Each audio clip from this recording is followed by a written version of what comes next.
Assalamualaikum warahmatullahi wabarakatuh.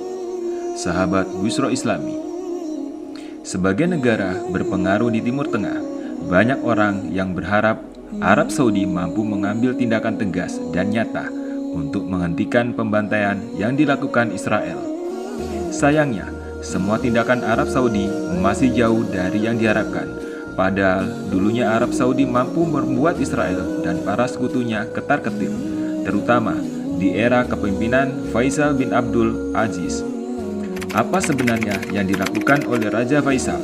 Lalu bagaimana nasib sang raja? Terus tonton video ini hingga akhir agar tidak sesat. Namun sebelum lanjut, jangan lupa subscribe, like, dan tekan tombol lonceng notifikasinya agar channel ini bisa berkembang. 2 bulan sudah Israel membombardir Palestina. Tak ada tanda-tanda penyerangan itu akan berakhir. Korban semakin hari semakin bertambah. Sudah 17.000 nyawa warga Palestina yang melayang dan akan terus bertambah jika Israel masih terus dibiarkan menyerang. Negara-negara di Timur Tengah pun tak ada yang bisa menghentikan serangan Israel. Arab Saudi sebagai negara yang disegani malah tak bisa berbuat banyak. Sejak awal penyerangan Israel, Arab Saudi hanya meminta penghentian segala eskalasi di antara kedua belah pihak, perlindungan kepada warga sipil, dan pengendalian diri masing-masing kedua pihak. Kemudian barulah pada awal November Raja Salman buka suara setelah Israel melakukan penyerangan besar-besaran ke kamp Jabalia, kamp pengungsian terbesar yang ada di Gaza. Raja Salman langsung murka dan mengutuk keras tindakan tersebut. Pada akhirnya Raja Salman mengakui bahwa Israel telah melanggar hukum internasional. Kerajaan mengutuk dan menolak sepenuhnya penargetan yang berulang oleh militer penduduk Israel di wilayah yang padat penduduk, dan ini terus mengulangi pelanggaran pada hukum internasional dan hukum kemanusiaan internasional. Keberpihakan Arab Saudi semakin terlihat saat konferensi tingkat tinggi Organisasi Kerjasama Islam dan Liga Arab. Dalam konferensi tersebut, negara-negara yang hadir sepakat untuk mengusulkan pendirian negara Palestina yang merdeka dan berdaulat dengan ibu kotanya Yerusalem sebagai solusi untuk menghentikan kekejaman Israel. Selain itu, Menteri Luar Negeri Arab Saudi, Pangeran Faisal bin Farhan Al bersama delegasi-delegasi lainnya juga akan mengunjungi berbagai negara untuk mempromosikan gencatan senjata dan membangun solidaritas kepada warga Palestina. Sebenarnya ada solusi cepat yang bisa dilakukan oleh Arab Saudi jika memang ingin serius menghentikan pembantaian di Palestina. Arab Saudi bisa saja memanfaatkan statusnya sebagai salah satu negara penghasil minyak terbesar di dunia, yaitu dengan melakukan embargo minyak. Iran pun sudah menyerukan solusi ini kepada negara-negara Arab. Sayangnya solusi ini ditolak oleh Arab Saudi dan negara-negara Arab lainnya. Penolakan ini sangat berbanding terbalik dengan era pemerintahan Raja Faisal bin Abdul Aziz tahun 1964 hingga 1975. Di masa pemerintahan beliau, Arab Saudi begitu lantang memperjuangkan kemerdekaan Palestina dan menentang keras Israel. Beliau mampu menunjukkan pengaruh dan kekuatan Arab Saudi. Raja Faisal bin Abdul Aziz adalah putra dari Raja pertama Arab Saudi, Raja Abdul Aziz bin Abdul Rahman, dengan salah satu istrinya yang bernama Tarfa binti Abdullah Al-Shi. Raja Faisal lahir di Riyadh pada tahun 1906 dan menjadi putra ketiga dari Raja Abdul Aziz. Tapi dilihat dari segi pewaris tahta, Pangeran Faisal berada di urutan kedua karena kakak pertama beliau meninggal. Ibu Pangeran Faisal meninggal saat ia masih berusia 6 bulan. Masa kecilnya pun dihabiskan bersama nenek dan kakeknya dari pihak ibunya. Kakeknya Abdul bin Abdul Latif Al-Si adalah seorang ulama sekaligus penasihat utama raja saat itu. Tak heran kalau di usia 9 tahun Pangeran Faisal sudah merampungkan pelajaran bacaan Al-Quran. Tak hanya itu, sang pangeran juga mengasah kemampuan militer dan politiknya lewat ayahnya. Makanya, tak heran kalau Pangeran Faisal sudah diutus ke forum-forum internasional di usianya yang masih sangat muda. Pangeran Faisal yang saat itu masih sekitar umur 14 tahun sudah diutus untuk menghadiri pertemuan diplomatik resmi di Inggris dan Prancis pada tahun 1919. Saat itu ia menjadi anggota kerajaan Arab Saudi pertama yang mengunjungi kedua negara tersebut. Pangeran Faisal kembali dipercaya dan diberi tanggung jawab untuk mengambil alih wilayah Hail dan Asir pada tahun 1922 untuk mempertahankan otoritas Saudi Arabia. Kemampuannya dalam memimpin kembali terlihat saat diangkat menjadi Wazir Hijaz pada tahun 1926. Setelah ayahnya menaklukkan daerah tersebut, Pangeran Faisal saat itu sering berkonsultasi dengan para pemimpin lokal yang ada di sana. Lalu jabatannya kemudian naik menjadi Menteri Luar Negeri pada tahun 1930 hingga sang ayah wafat. Beliau beberapa kali melakukan kunjungan ke sejumlah negara.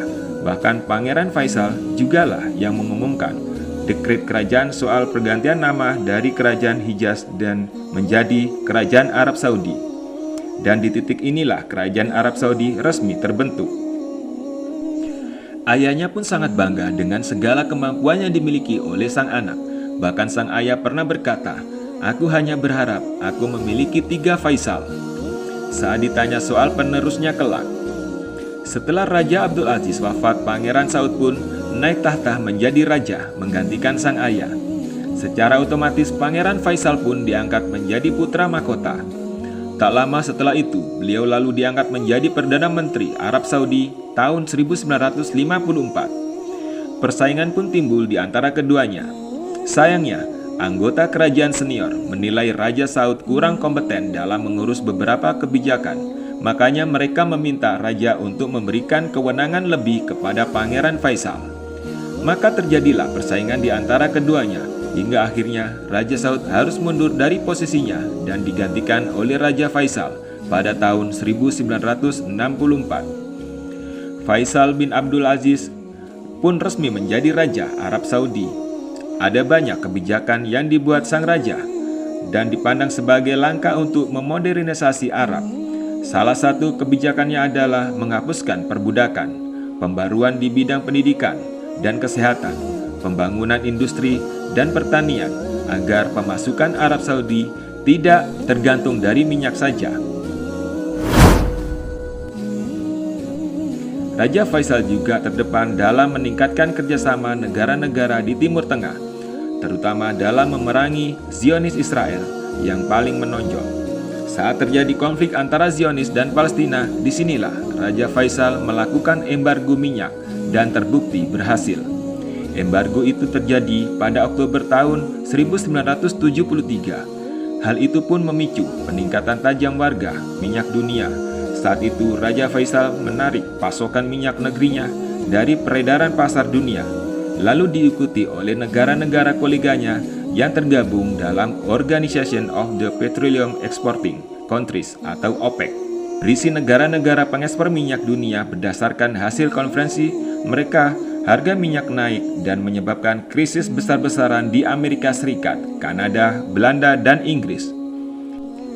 Harga minyak meroket yang awalnya $3 per barel atau sekitar 46.500 naik menjadi $12 per barel atau 186.000.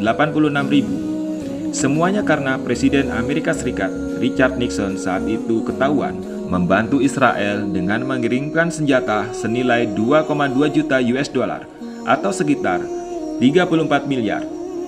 Karena tak tahan menghadapi krisis minyak, Nixon pun mengutus Menteri Luar Negerinya, Henry Kissinger, untuk membujuk Raja Faisal. Pertemuan keduanya pun terjadi pada 7 November 1973 di Riyadh. Sayangnya, Kissinger tidak diterima dengan ramah oleh sang raja karena keberaniannya memukul telak Israel dan para pendukungnya. Raja Faisal pun menjadi pemimpin paling berpengaruh di Arab dan di dunia Islam. Beliau juga menjadi tokoh yang berhasil mempersatukan negara-negara Arab. Kontribusinya yang begitu besar ini pun diakui khalayak luas, sebagai majalah Time menganugerahi beliau dengan penghargaan Man of the Year tahun 1974.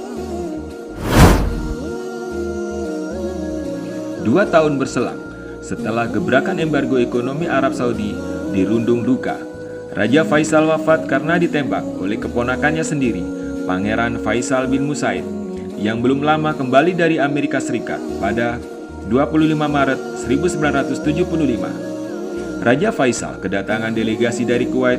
Pangeran Faisal bin Musaid juga ikut hadir dalam acara resmi kenegaraan itu. Raja Faisal menyalami delegasi Kuwait yang hadir saat itu. Saat sang pangeran mendekat, sang raja mencium keponakannya seperti biasa. Semuanya terlihat normal. Tapi petaka terjadi saat Faisal bin Musaid mengeluarkan senjata api revolver dari jubahnya dan langsung menembak Raja Faisal dari jarak dekat. Tembakan pertama mengenai dagu dan tembakan kedua mengenai telinga sang raja. Melihat kejadian tersebut, pengawal sang raja langsung berusaha merebut senjata tersebut. Rombongan pengawal kerajaan segera memasuki ruang dan mengamankan tersangka. Raja Faisal yang sedang dalam keadaan kritis dilarikan ke rumah sakit untuk segera mendapatkan transfusi darah. Sayangnya, nyawa sang raja tak tertolong. Riyadh bergabung selama 3 hari dan semua kegiatan pemerintahan ditangguhkan. Sebelum wafat, Raja Faisal sempat membisikkan agar keponakannya jangan sampai dieksekusi mati. Sayangnya, pengadilan menjatuhi hukuman mati dan dipancung secara terbuka. Banyak yang menduga kasus penembakan Raja Faisal ini atas perintah dan arahan dari CIA atau Badan Intelijen Pusat Amerika Serikat dengan memanfaatkan Christine Surma yang tak lain adalah pacar Pangeran Faisal. Apalagi saat itu Pangeran Faisal baru saja kembali dari negeri Paman Sam. Hal itu kembali dikaitkan dengan embargo minyak yang pernah dilakukan Raja Faisal 2 tahun sebelum pembunuhannya. Namun Pangeran Faisal bin Musaid membantah tuduhan tersebut yang menjelaskan kalau motif pembunuhannya kepada sang raja adalah balas dendam atas kematian kakaknya, Pangeran Khalid bin Musaid, yang ditembak polisi saat demo stasiun televisi. Saat itu proyek stasiun televisi pertama di Arab Saudi dikembangkan oleh Raja Faisal. Sebelum menjadi raja, menimbulkan pertentangan, Pangeran Khalid pun memimpin serangan ke stasiun televisi tahun 1966. Di sanalah ia ditembak polisi walaupun sudah dibantah.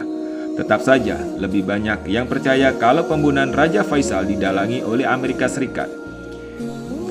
Sahabat beriman, kalau menurut kamu sendiri, apa motif sebenarnya Pangeran Faisal tega menghabisi nyawa Raja Faisal? Wallahu a'lam bishawab. Wassalamualaikum warahmatullahi wabarakatuh.